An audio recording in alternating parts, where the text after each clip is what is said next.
Welcome aboard, Captain. Selamat datang. Sekarang saya akan menjelaskan seluruh bagian dan seluruh file yang ada dalam tugas saya yang berjudul Tabungan Siswa yang saya beri nama Tabunganku.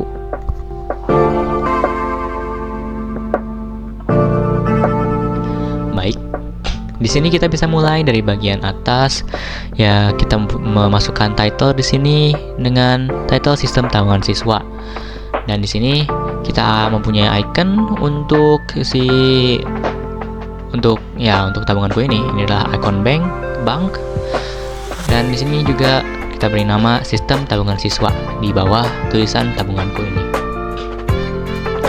Lalu di bagian header ini, kita juga di bagian kanan ada bagian dashboard dan juga bagian nasabah. Nah, untuk pertama-tama kita tuh pasti masuk di bagian dashboardnya sendiri. Di sini ada beberapa bagian yang masuk kepada main class. Di sini ada total nasabah yang ditunjukkan dengan emoji ini, total saldo, total setoran, total penarikan. Dan juga di bawahnya akan ada rekap per kelas. Rekap per kelas di sini seperti tulisannya sendiri adalah rekapitulasi seluruh kelas. Misalnya dalam satu kelas ada 2 murid dan jika digabungkan totalnya ada 200.000. Nah, itu akan yang ditunjukkan pada rekap per kelas. Lanjut, di sini ada view nasabah. Kita di sini bisa ada masukkan search box. Kita dengan placeholdernya itu cari nasabah, dan juga kita bisa melakukan filter dengan opsi semua kelas untuk di sini. Lalu ada juga tombol tambah nasabah di sebelah kanan nanti. Lalu di sini ada tabel yang pertama ada nama nasabah, di dalamnya ada nama nasabah, kelas, saldo, dan juga aksi. Nah, ini semua di bawah ini adalah pop-up yang akan keluar jika kalian memencet tombol tambah nasabah di sini. Akan ditanyakan nama lengkap, kelasnya, dan juga saldo awalnya. Ini, dan kita bisa lihat ini, kita bisa batal ataupun simpan. Lalu di sini juga ada pop-up untuk transaksi. Nah, di transaksi ini kita bisa masukkan dulu nasabahnya siapa dan juga jenis transaksinya jenis apa, apakah setor ataupun tarik. Lalu di sini ada jumlahnya berapa, dan juga di sini bisa dimasukkan keterangan opsional. Jika tidak membutuhkan keterangan, tidak apa-apa. Dan seperti sebelumnya ada batal dan juga proses selanjutnya. Lalu di sini ada lagi pop up, yaitu untuk riwayat transaksi. Kita bisa mengecek riwayat transaksi untuk salah satu dari nasabah yang ada. Lanjut, di sini ada scriptnya, yaitu berbasis JavaScript. Yang di sini kita bisa melihat const API sama dengan API.php. Ini adalah menyambung nanti untuk selanjutnya di file API.php. Ini adalah codingan backend untuk di indeks HTML-nya sendiri. Ya, di sini ada beberapa fungsi untuk untuk beberapa hal, seperti di sini untuk tambah nasabah, di sini untuk menyimpan ID, nama, dan juga kelas. Lalu di sini bisa submit nasabah dan selainnya. Intinya di sini adalah banyak-banyaknya fungsi. Lalu kita bisa lanjut ke bagian yang sudah disebutkan tadi, yaitu API.php.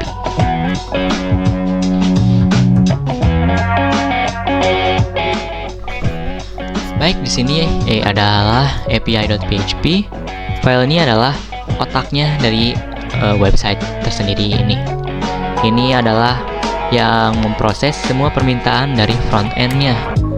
Di sini banyak sekali fitur-fitur, dan diantaranya ada beberapa fitur sesuai dengan switch case-nya, yaitu pertama ada fitur list, fitur tambah, fitur edit, fitur hapus, fitur transaksi, fitur riwayat, fitur statistik, dan juga terakhir adalah fitur kelas. Kurang lebih untuk API.php adalah sebagai begitu. Nah, di sini kita lanjut ke .php yang selanjutnya, yaitu db.php.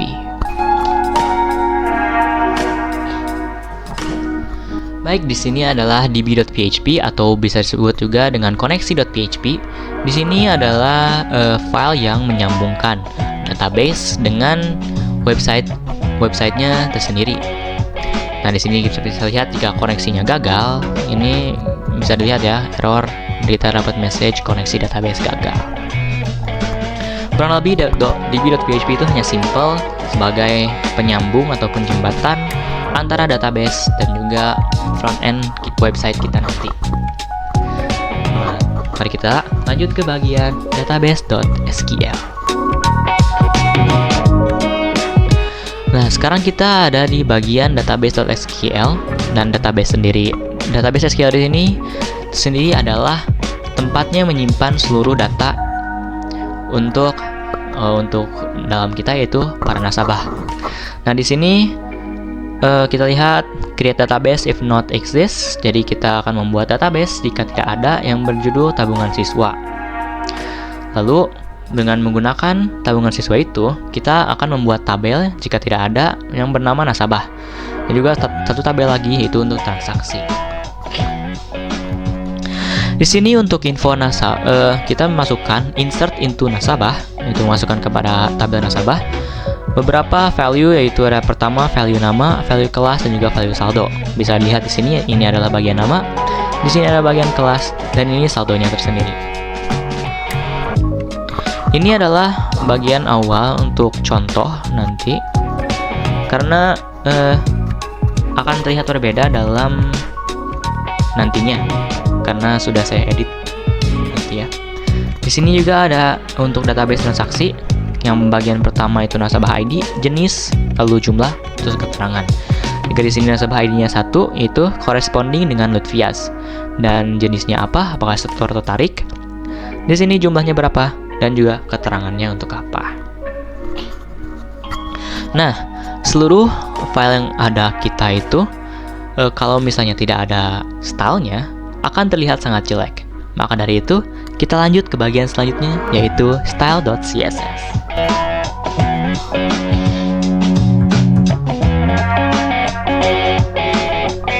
Di sini adalah style.css saya yang mencakup seluruh bagian front end-nya nanti untuk bagian penampilan, untuk desainnya, penempatannya, warnanya, dan lain-lainnya. Intinya, yang ada dalam style.css ini adalah untuk website terlihat lebih cantik. Intinya, seperti namanya, ini adalah memberikan style untuk website kami. Nah, karena kita udah ngejelasin nih semua bagian file yang ada untuk tugas saya, mari kita lanjut bagaimana sih kelihatannya websitenya. Mari kita lihat.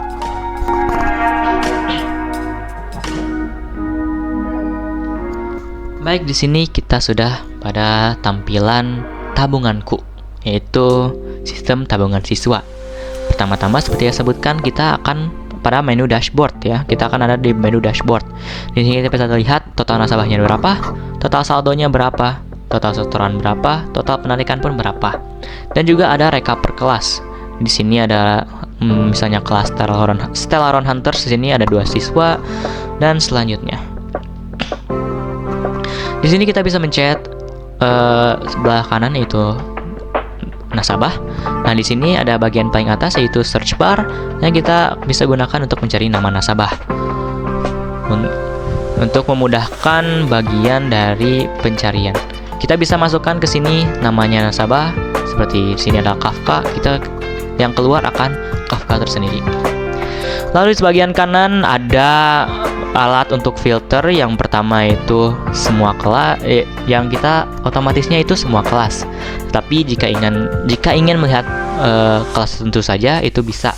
Kita tinggal memilih kelas yang kita inginkan seperti ini, dan akan keluar nasabahnya yang dalam kelas itu tersendiri. Lalu di sebelah kanan ada bagian tambah nasabah seperti yang tadi. Di sini bisa melihat tambah nasabah, nama lengkap, kelas, dan saldo awalnya berapa. Lalu di sini ada tabelnya. Bisa terlihat tabel ini diperoleh dari database.sql yang tadi.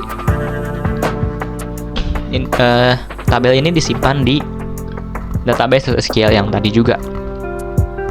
Di sini bisa lihat nomornya nomor berapa, namanya siapa, kelasnya di mana, saldonya berapa, dan juga aksinya apa. Dan kita juga bisa melakukan beberapa aksi. Misalnya untuk Kafka di sini, kita bisa menambahkan transaksi antara setor ataupun tarik. Karena kita di sini ada saldonya 0 rupiah, kita bisa memasukkan setoran pertama. Seperti jumlahnya bisa disebut 100.000 rupiah. Dengan contoh, dengan bisa beri keterangan ataupun tidak. Untuk kali ini, saya tidak akan memasukkan keterangan sama sekali. Kita proses, boom. Karena saya menggunakan titik tadi, jadi dianggap oleh sistem sebagai desimal.